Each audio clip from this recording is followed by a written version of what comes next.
오늘 말씀은 호세아 12장의 말씀입니다. 12장 말씀은 오래전 조상 다 야곱이 진실하지 않았던 것을 지금 하나님 앞에 진실하지 못한 이스라엘에 빗대어서 말씀하면서 과거 역사를 통해 이스라엘이 이제 회개하고 돌아오라라는 것을 말씀하고 있어요. 그럼 이스라엘의 죄는 뭘까요? 오늘 말씀을 보면 이스라엘의 죄는 거짓과 속임수입니다. 우리가 지금 12장 말씀을 보았는데 12장 바로 앞에 있는 11장 마지막 절에서 이스라엘의 죄를 거짓과 속임수다라고 말하고 시작해요. 말을 합니다. 거짓과 속임수로 가득한 이스라엘이 오랫동안 지금 어떤 태도로 하나님 앞에 서 있는지를 12장이 시작하는 1절에서 말씀하고 있어요. 우리 1절 말씀 다시 한번 읽어볼까요? 에브라임은 바람을 먹으며 동풍을 따라가서 종일토록 거짓과 포악을 더하여 아수르와 계약을 맺고 기름을 애굽에 보내도다. 겉으로는 하나님을 믿고 의지하는 것처럼 보이지만 하나님을 자신들의 유익을 위한, 이득을 위한 도구로 여길 뿐입니다. 그래서 강대국 사이를 오가면서 기회주의적으로 행동하는 거예요. 실제로 이스라엘의 마지막 왕이 또 호세아예요. 이름이 호세아인데 이 호세아는 아수르가 쳐들어오니까 종을 자처합니다. 그러면서 조공을 바쳐요. 그런데 뒤로는 또 어떻게 해요? 살 길을 마련하려고 애굽의 손을 뻗칩니다. 결국은 아수르가 이것을 알게 되죠. 그래서 호세아를 옥에 가두고 이스라엘을 완전히 점령해 버리는, 그래서 아수르에 의해서 이 이스라엘이 망하게 되죠. 하나님의 말씀처럼 인애와 정의를 버리고 그 말씀을 따르지 않고 거짓과 속임수로 포악을 일삼으며 살 길을 마련하기 위해 강대국과 맺은 동맹, 이게 결국 어떻게 돼요? 바람을 잡으려는 것처럼 참 허무하게 끝나버립니다. 거짓과 속임수의 결국은 자기 파괴예요. 자기가 거짓으로 이기는 것 같잖아요. 속임수를 통해서 이득을 얻는 것 같잖아요. 그런데 그것이 자기를 파괴하고 말죠. 하나님과 사람 앞에서 진실하지 못한 거짓과 속임수는 결코 우리를 살릴 수가 없습니다. 당장은 위기에서 벗어나는 것 같고 이게 살 길처럼 보이지만 거짓과 속임수는 나를 파멸로 이끈다라는 것을 우리가 항상 명심해야 해요. 이것이 나를 어떻게 갉아먹는지, 나를 어디로 이끌고 있는지 이것을 보면 거짓 앞에 설 수가 없죠. 오늘 하나님 앞에 하나님 나도 모르게 거짓과 속임수를 일삼고 있다면 나를 불쌍히 여기시고 내가 주의 영으로 깨닫게 하셔서 바른 길로 내 길을 옮길 수 있게 도와주십시오. 그렇게 기도하시기를 부탁드립니다. 그런데 거짓과 속임수에 익숙한 사람은요, 그것을 거짓이라고 여기지 않아요. 이게 더 무섭죠. 이런 죄의 수렁에 빠지면 자기 합리화로 인해서 진실을 볼 수가 없습니다. 즉, 양심이 망가지면 진실을 보지 못한다는 거죠. 7절에서는 에브라임을 거짓절로 속이기 좋아하는 상인에 빗대어서 말하고 있습니다. 자신들의 이득에 눈이 멀어서 저울을 속이는 장사치임에도 불구하고요, 자신들이 얻은 부는 한치의 불의가 없다라고 주장하고 있어요. 이 주장이 8절에 나와요. 우리 8절 말씀 읽어보죠. 에브라임이 말하기를 나는 실로 부자라. 내가 재물을 얻었는데 내가 수고한 모든 것 중에서 죄라 할 만한 불의를 내게서 찾아낼 자 없으리라. 이렇게 돼요. 양심이 고장나면. 이스라엘은 자신들이 부자라고 말하며 불의한 방식으로 축적한 부와 재산을 자랑합니다. 자랑거리가 됐어요. 그러면서 자신들의 불의는 뒤로 숨기고요, 불의를 합리적인 것처럼 가장하는 뻔뻔함을 지금 보이고 있죠. 이럴 수 있는 건 양심이 고장났기 때문이에요. 양심은 의이신 하나님의 말씀을 통해 나를 볼 때 작동하는 겁니다. 세상의 기준으로 보면 양심이 작동할 수가 없어요. 누구나 그렇게 하는데. 누구든 어떻게든 자기 이익을 차리는 게 맞는 건데. 그래서 하나님의 말씀을 통해 나를 들여다보지 않으면 양심이 작동할 수 없는 거죠. 하나님의 말씀조차도 이 양심이 고장나면요, 유익을 위한 수단이 되어버립니다. 그러니 양심이 작동할 방법이 없죠. 양심이 고장나면 결국은 진실을 가리고 볼 수가 없어요. 우리 앞에 나타나는 수많은, 좀 어떻게 세상이 이래? 어떻게 이렇게 상식이 안 통해? 근데 살다 보니까요, 상식이 안 통하는 경우가 더 많은 것 같지 않으세요? 상식을 말하기가 민망해요. 왜 그럴까요? 하나님의 말씀이 작동할 수 있는 상황이 아니라는 거죠. 그래서 하나님은 다시금 지금 말씀합니다. 나는 내 하나님 여호와다. 내가 애굽 땅에 있을 때부터 나는 내 하나님 여호와다. 왜 이것을 자꾸 들먹이실까요? 이스라엘, 이들의 정체성을 지금 다시금 드러내는 대목입니다. 내가 너의 하나님이야.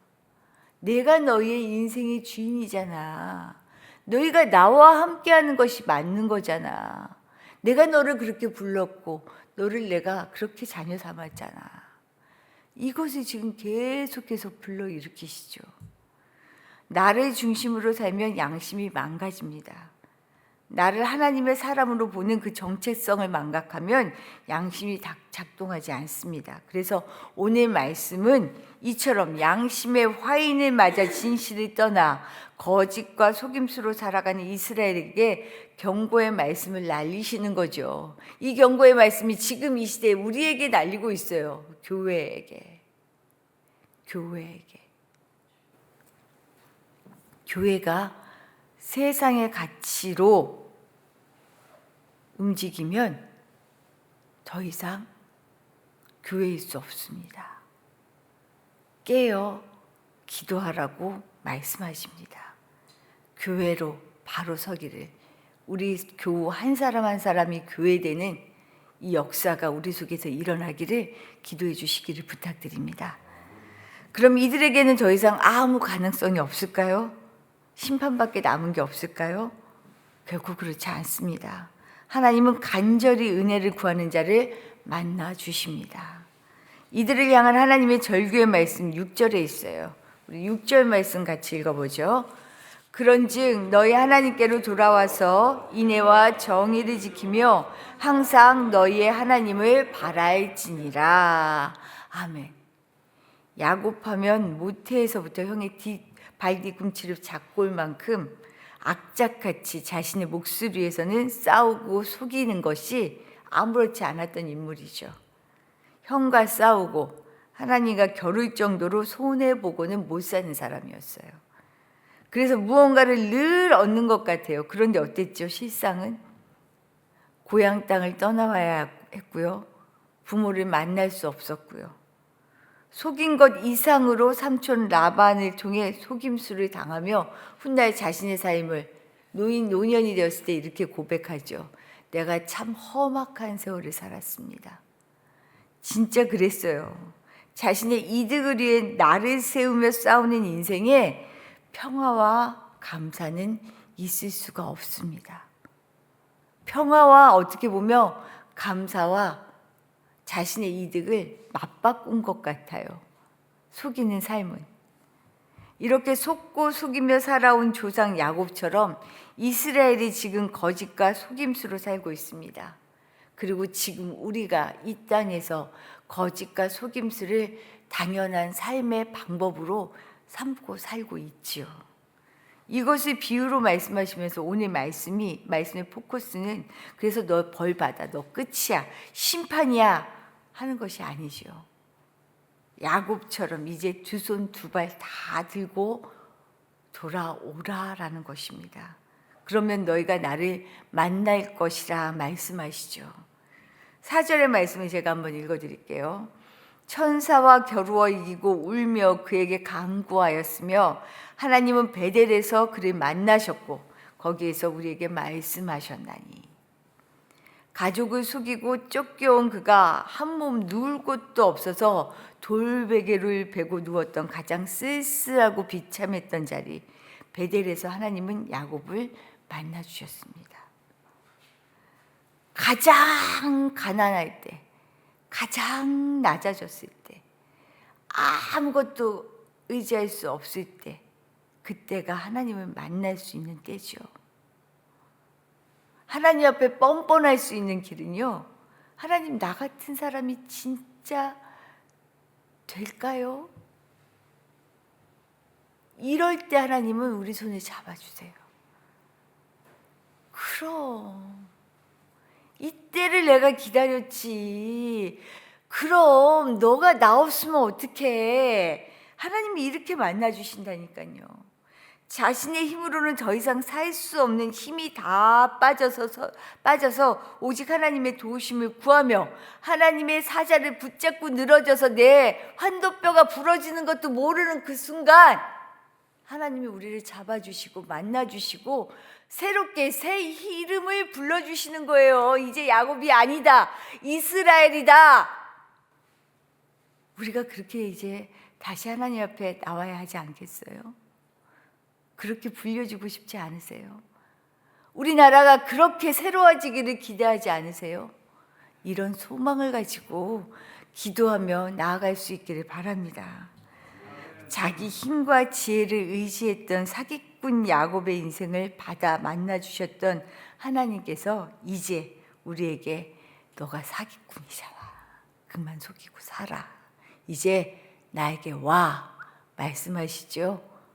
우리의 이 속사람을 다 알고 계신 하나님께 내어놓고 항복하고 정말 주님 안에서 속이며 거짓을 일삼아서 평화와 정말로 감사가 없던 내 인생에 아무것도 아니었구나.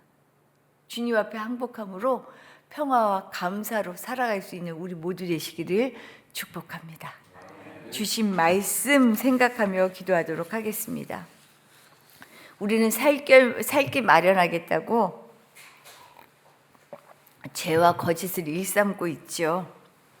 양심이 화인맞아서 진실도 진실이 아닌 것처럼 가리며 사는 게 우리 인생입니다.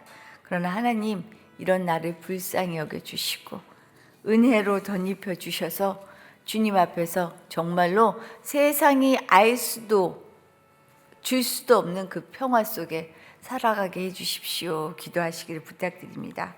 그리고 오늘 우리 자녀들을 위해 기도하는 날이에요.